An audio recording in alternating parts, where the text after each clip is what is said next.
Bismillah ar-Rahman ar-Rahim, Alhamdulillah, wa salatu wa salamu ala Rasulillah. All praise is due to Allah, and may His peace and blessings be upon our beloved Prophet Muhammad sallallahu alayhi wa sallam.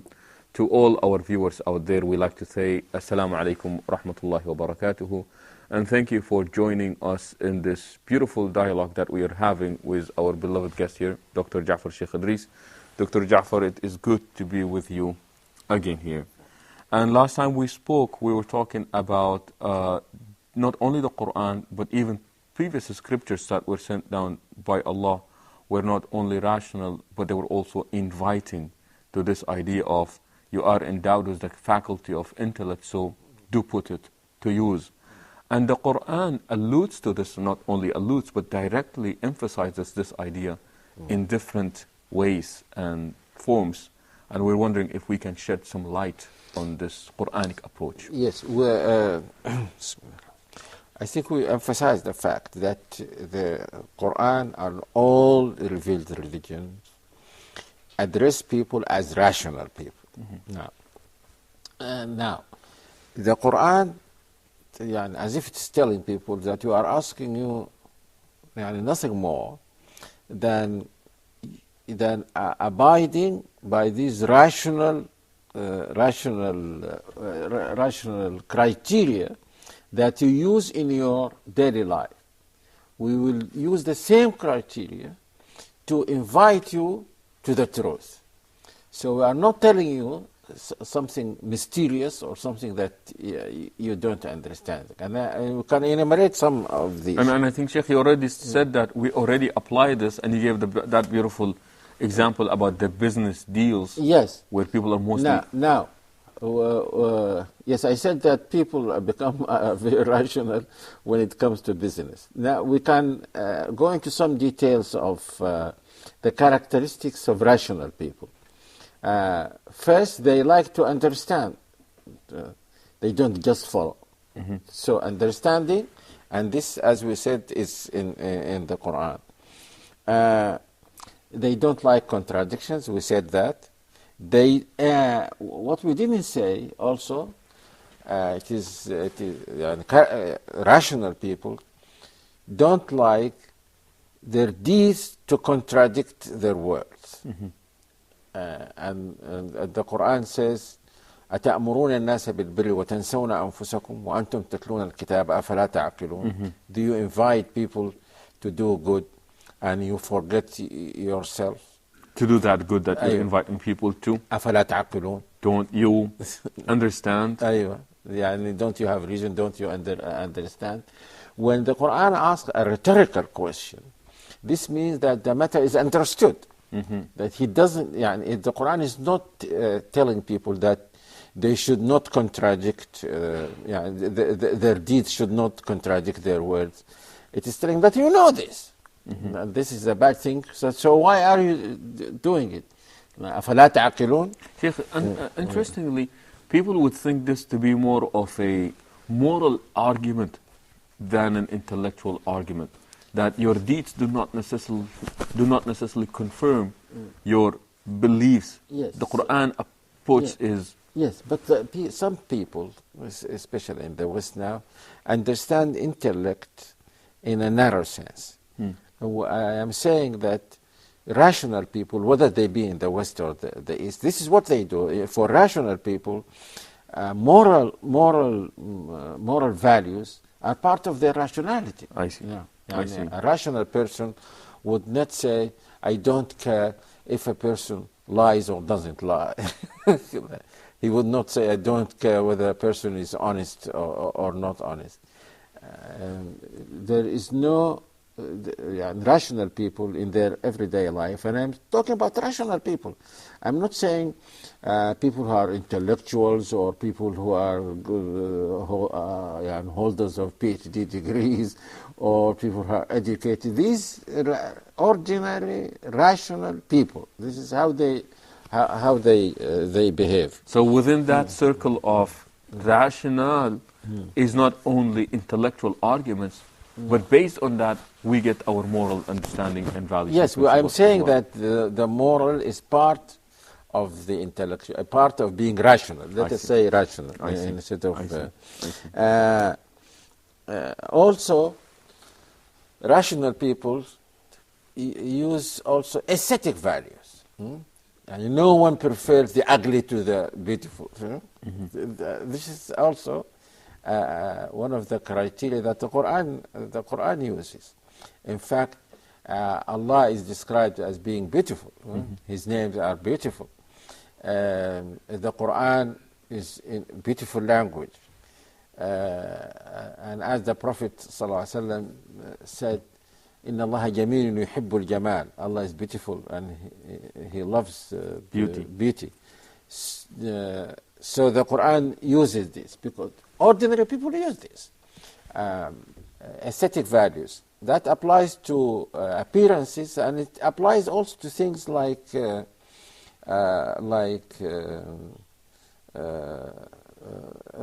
do you call it? Fragrances. Yes. No one prefers nasty things to good, beautifully smelling things, and so on. The Quran, yes, rational people also prefer what is more useful. What is more useful than to what is less useful. Some people think that this has nothing to do with religion. But as we said last time, the Quran uses this commercial terminology, yes. And people are, when people are rational, of course they prefer what is more profitable, even in the worldly manner. When we come, inshallah, to talk about morality, we'll see that the Quran, even about morality, it uses the word nafi', useful.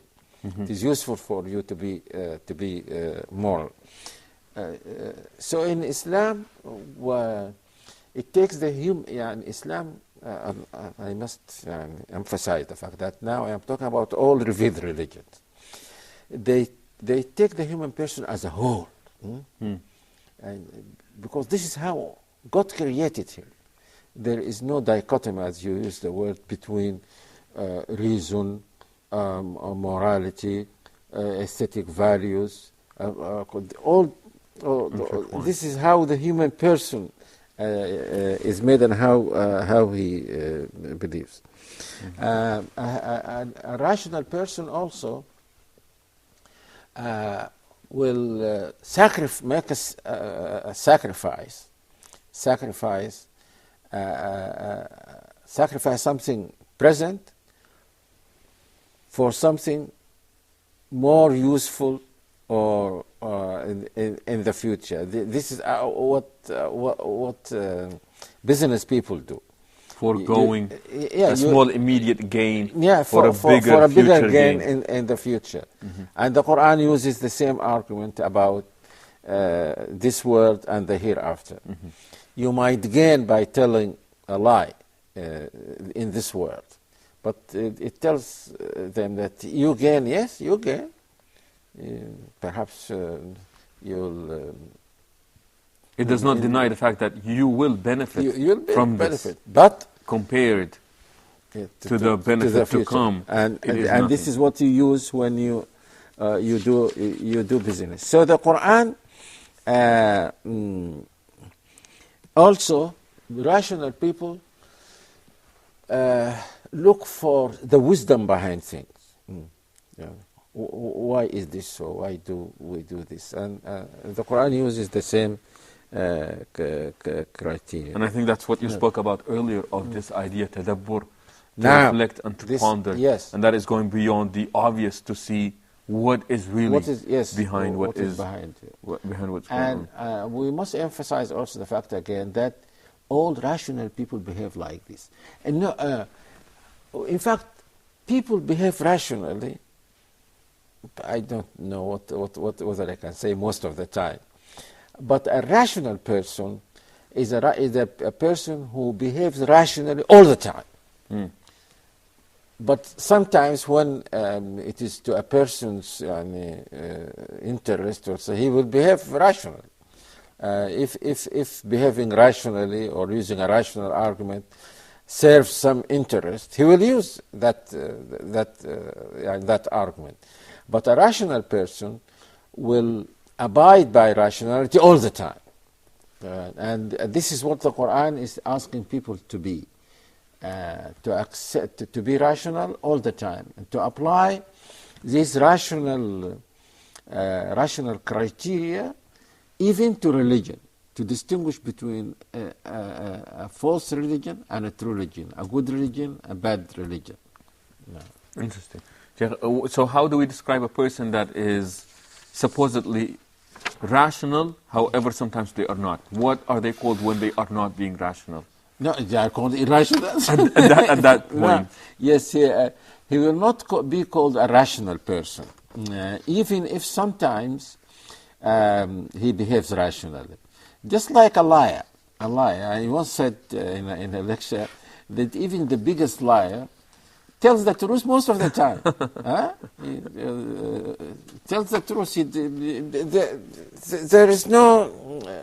he doesn't lose anything by saying that this is a piece of paper, these are matches, the light is on. He doesn't have to tell lies about this.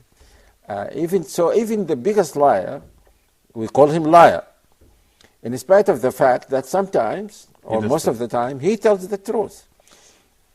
Again here, we call him or her irrational, in spite of the fact that on many occasions the person behaves rationally. Sheikh, I am wondering, with all these praises that are mentioned in the Quran with regard to people who are rational and the use of intellect and what have you, are there certain areas where intellect does not really help anymore, or using it, or it does not become a useful tool to us? No. You see, I read the Quran several times looking for, and the Hadith, looking for what people claim.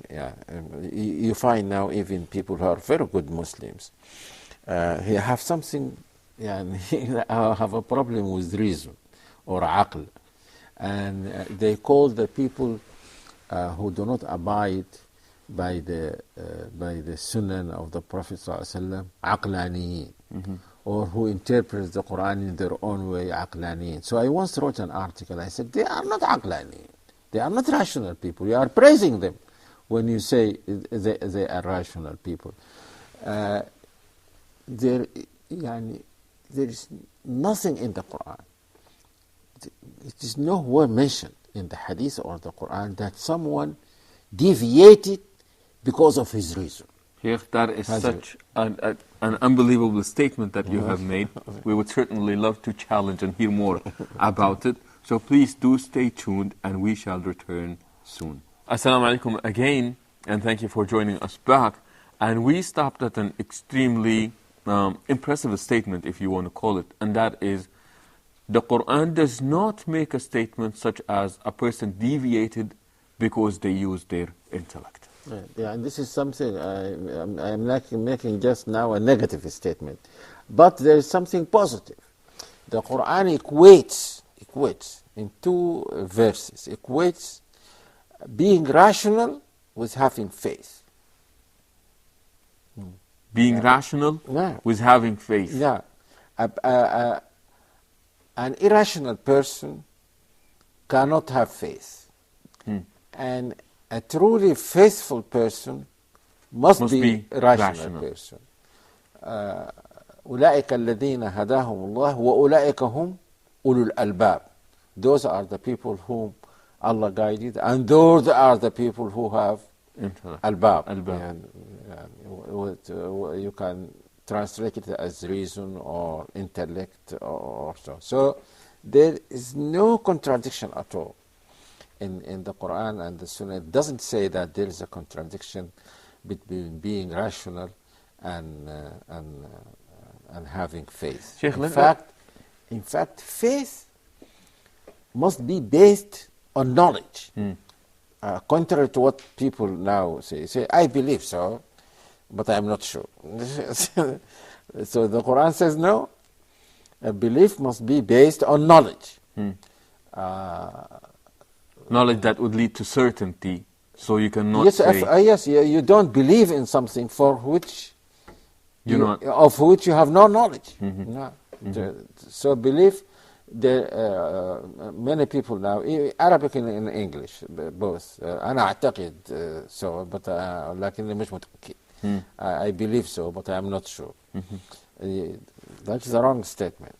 If you are rational, you must base your faith or your belief on knowledge.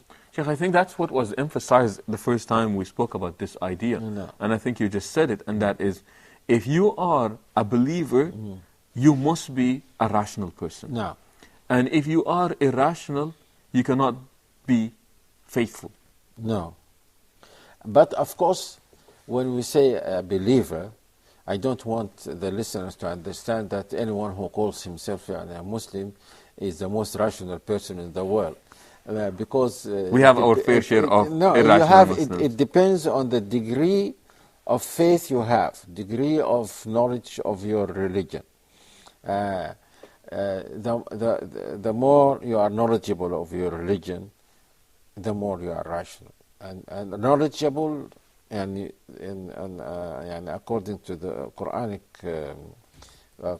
conditions, that you understand what you read, you think about it, and so on. So, by following the Quranic advice of reflecting, of pondering, of understanding, and so on, your ability to reason increases. So I don't want people to think that just by someone calling himself a Muslim, he can be rational person by default. But because I know of some people who are Muslims, and I have no doubt about their honesty, but most of the time they are not rational, and in fact they think that this is the way it should be for a Muslim. Someone once told me that he puts the Quran and the Sunnah of the Prophet ﷺ before empirical facts. I said, now you are creating a problem where there is no problem. And then he gave me the example, I think I mentioned it in my book, the example of the man whom the Prophet advised to take honey to cure him. And at first the honey made his condition worse. Now, this man took this as a proof that the empirical fact is not important. I said, suppose that the man drank honey for 50 times, and every time his condition becomes worse. He will come to the Prophet and say, what you told me is not the truth. It's not working. And how do we distinguish between falsehood and truth? It is by seeing whether the statement corresponds to the facts. If the statement does not correspond to the fact, then we, as rational people, we say this is false. If someone says that this piece of paper is black and it is white, we say that his statement is false. He's not telling the truth. So there can be nothing like this in any truly revealed religion from God. And interestingly, Sheikh, you're saying that the closer you are in your knowledge as far as the religion that was revealed by God, the more rational, supposedly, you become. Yes. People usually look to becoming more spiritual, more undoing with reason. Okay. Again, there is no dichotomy between these. Yes, I know that people think that if you are religious, you are emotional. Yes. You're more devout. You're looking for spirituality tranquility, is different from being rational. But no, all of these go together. And all these are qualities of the soul, anyway. These are qualities of the soul. They are not qualities of the body. Even the brain, as a material thing, is used by the soul. In case you're wondering, we do have an episode with regard, I believe, to the concept of the soul, or that part right there. Sheikh, an earlier question with regard to, is there an area where intellect is not to be used, or intellect does not come in as a handy tool to gain more information? No, the intellect as something pure in the mind does not help you to discover facts, whether they are worldly or religious. One more time. It does not help you to discover facts. If you close your eyes and sleep in the bed, then you cannot talk about astronomy and say the distance between the moon and the sun is so and so. And your intellect works with data that comes through the senses. And that is why the Quran, when it said that when God brought you out of the wombs of your mothers, you came out knowing nothing. Then He endowed you with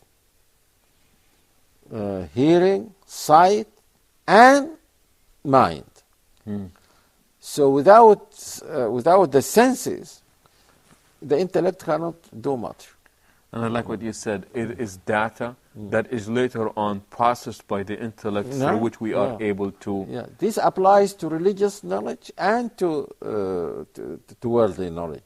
So we are not saying that a rational person, a faithful person, is rational in the sense that he can just close his eyes and lie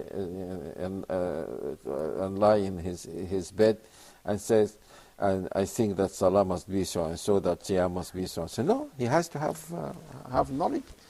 But if he is intellectual, then he uses. You remember the hadith, رب مبلغ أو عام سامع. Sure.